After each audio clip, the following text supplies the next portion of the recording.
The 1980s was dominated by countless pop culture icons: Darth Vader, Optimus Prime, The Terminator, and Indiana Jones, just to name a few. It was a time when many franchises were at their peak, which included both the Alien and Predator franchises. Although Alien began in the 70s, the 1986 sequel is just as, if not more iconic than its predecessor, and the Predator became an instant success with its roided up cast and badass hunter. Both franchises went on to have mediocre sequels and spin-off films involving the two species facing off against each other, which were both shite. But this love at first sight crossover has seemed to have better luck in the video game department. Both the Alien and Predator franchises have had countless video game adaptations over the years, with some standing the test of time, and others making watching paint dry seem like a viable source of entertainment. There have also been crossover games of these two properties, with the most notable games coming from Rebellion Developments. Rebellion seems to love having these two species battle it out, seeing as how they've created 3 games focusing on this epic clash, with the first one coming in 1994 for the Atari Jaguar, the second coming in 2000 for the PC, and the final one coming out in 2010, which released on multiple platforms. Like the previous 2 games, it tells the story of the never-ending conflict between Xenomorphs and Predators. Now I'm panicking! And once again fails to include Marines in the mix, despite letting you play as them. Pretty racist, Rebellion. Humans are capable fighters too.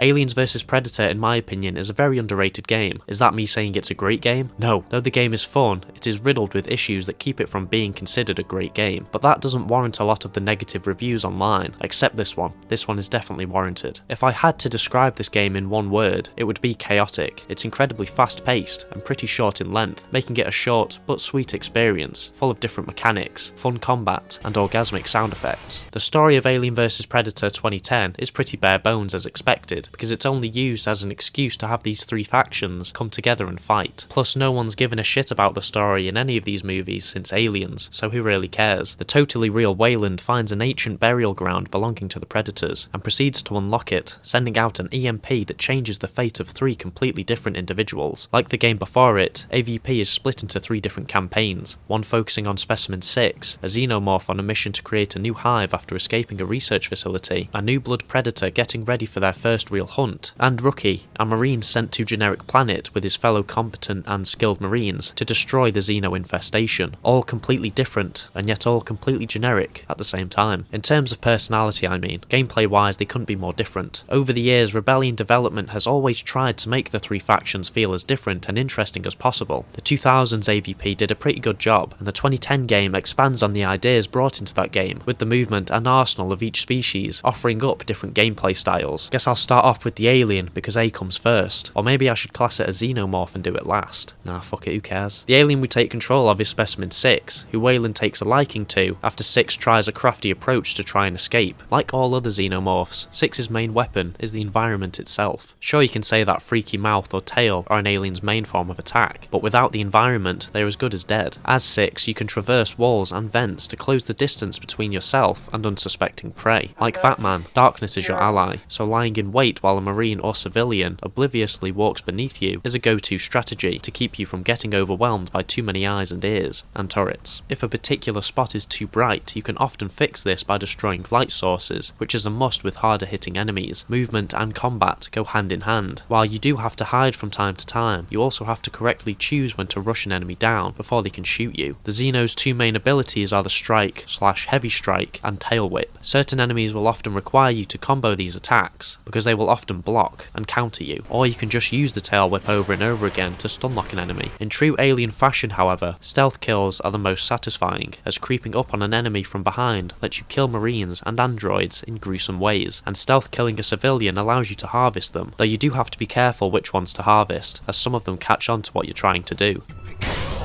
Despite being the perfect organism, Specimen 6 is a bit dumb, as it can't open doors. It makes up for this, however, by breaking terminals with its little mouthpiece. It's a pretty unique tool in your arsenal that can also be used to eat frontal lobes to regain health. The alien's unique vision lets you determine how dangerous an enemy is, which lets you plan out your attack beforehand. Next is the Predator. You play as a youngblood, sent to generic planet to hunt anything that is worthy of getting blasted into mush. The Predator utilises many of its iconic weapons on its quest of ethnic cleansing that you gradually unlock throughout the campaign. The Predator is essentially a one-man army, taking on hordes of Xenos and platoons of Marines, like it's nothing. Though he can't really brag too much, considering he is literally using plasma weapons and cloaking. It's like if a Navy SEAL celebrated 1v1ing a caveman with a stick. While stealth is a handy tool for the Predator, it's not as necessary as it is for Specimen 6, as you have a lot more advanced weaponry and more health to get you out of danger. All of the iconic weapons are back and ready for you to use, like shoulder cannon, wrist blades, spear, and a spinny thing that bounces from wall to wall. All around, the Predator is the most powerful of the three classes, as his arsenal covers both close and long range combat. But hands down, the greatest tool in your arsenal is the ability to super jump 5 feet in front of you. We've seen quite a few game mechanics that really blew our minds. Like the 2000 version of AVP, your energy-based weapons take power to use, so you have to keep an eye out for power sources to replenish your power supply. The Predator's main abilities are of course its heat vision and camouflage. These features are integral to sneak up on unsuspecting Marines and engage in hand-to-hand combat. These tricks don't work on Xenos, making them a lot harder to deal with. Aliens are strong melee fighters, so keeping your distance from them is usually the smart move, and many of the Predator's weapons are designed to keep enemies away, though sometimes the window of opportunity opens when you can move in for the Bane backbreaker. Oh, your buddy! You know what? Actually, I take it back. The Predator isn't the most overpowered creature in Alien vs Predator. It's actually the Rookie. The Rookie is an unhinged menace to Xenomorph and Predator kind. From the outside, he just seems like another ordinary Marine, but where all his comrades are just itching to get themselves killed by lurking near dark holes in a wall, or turning away from enemies, or just generally being shit at their jobs, Rookie is the Terminator of the game, completely gunning down anything that isn't human. The Marines have been sent to the planet to kill all the bugs that escaped the facility, and Rookie is the only one competent enough to get the job done. He can't kill anything with his fists, however, so he has tons of massive fucking guns to help him beat the infestation and somehow 1v1 a Predator. He's just that OP. Rookie uses standard issue Marine weapons like the pulse rifle, shotgun, sniper, flamethrower, and the smart gun, allowing you to complete your Vasquez RP. Let's rock!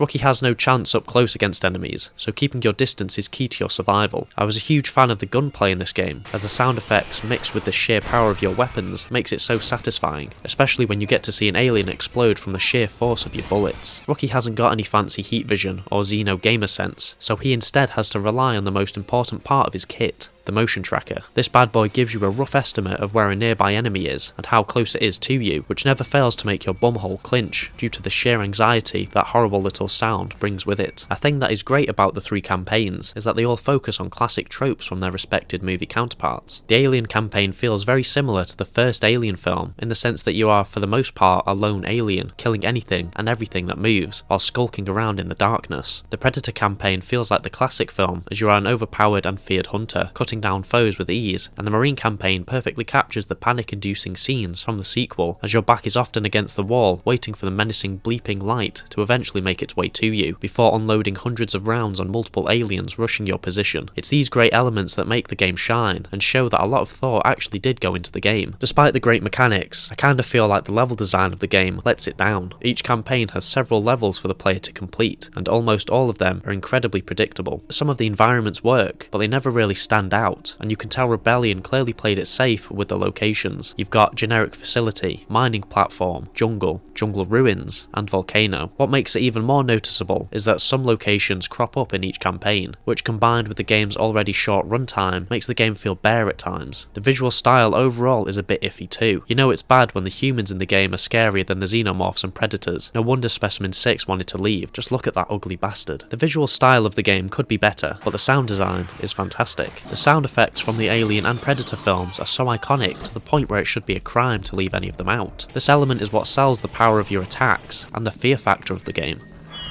As the alien, it's important that you feel like a dangerous, unpredictable animal, which the game accomplishes with the many growls and screams the aliens let out. These sound effects are incredibly important in the Marine campaign too, as it keeps you on your toes and makes the panic set in. The Predator's plasma weapons sound powerful, and his roars are deep, giving him a sense of authority. The other iconic sounds are necessary to help sell the authenticity of the game and make it feel like it belongs in the same universe as these classic movies, which it nails. I've not really made much mention to the story of these three campaigns, campaigns, and that's because they feel secondary to the actual gameplay. Like the later sequels in the film universes, they act as a means for action, suspense, and killer androids. Specimen 6's journey takes it through the heart of the planet as it tries to reunite with its queen. However, while trying to kill or harvest the remaining humans, predators begin to descend onto the planet, and the new quest becomes to harvest the hardest looking one. Ooh, you're hard. After defeating the predators, 6 falls to the ground in pain. The Queen is dead! And Wayland, finding 6, brings it on board to his ship to study it. This goes as well as expected for the humans, as 6 kills the crew and becomes the new queen, solidifying 6's legacy as a bad bitch. Yes! After the predator has hunted for a while, its mission soon becomes to retrieve ancient predator artifacts and technology the human scientists have stolen. During this mission, it comes across the Pred-alien, birthed from the predator 6 incapacitated and knocked up. After gaining some sick new gear, your final mission becomes to kill the abomination and make sure the humans never touch your history again by blowing up a giant pyramid. The predator then discovers the data unearthed by the humans, the location of the Xenomorph's homeworld, and smelling a new opportunity for genocide, he sets out to the planet. I don't really know what his plan is, because there's going to be like 5 billion Xenos there waiting for him. Also, just read somewhere that the predator's name is Dark. That's pretty edgy. The Marine campaign acts more like an actual story, as there's actual characters, rather than just snarling and grunting aliens.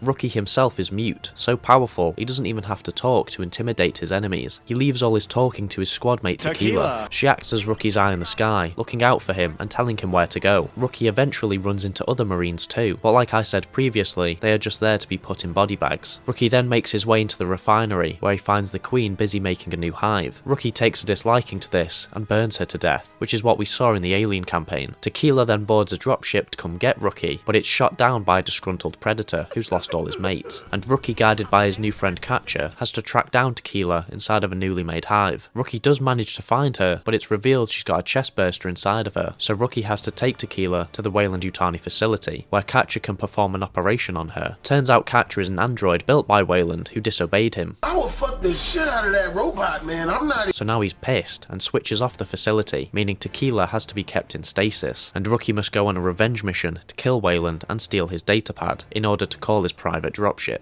After shooting Weyland, who was actually an android, the trio make it onto the dropship and are put into cryosleep. Why Catcher has to be put in cryosleep is beyond me, but I guess it had to be done so the twist in the story could be shown without any witnesses. The pilot contacts another Weyland, who is thrilled by the fact that his predecessor was able to find the homeworld of the Xenomorphs, and then what came next utterly shook me to the bone.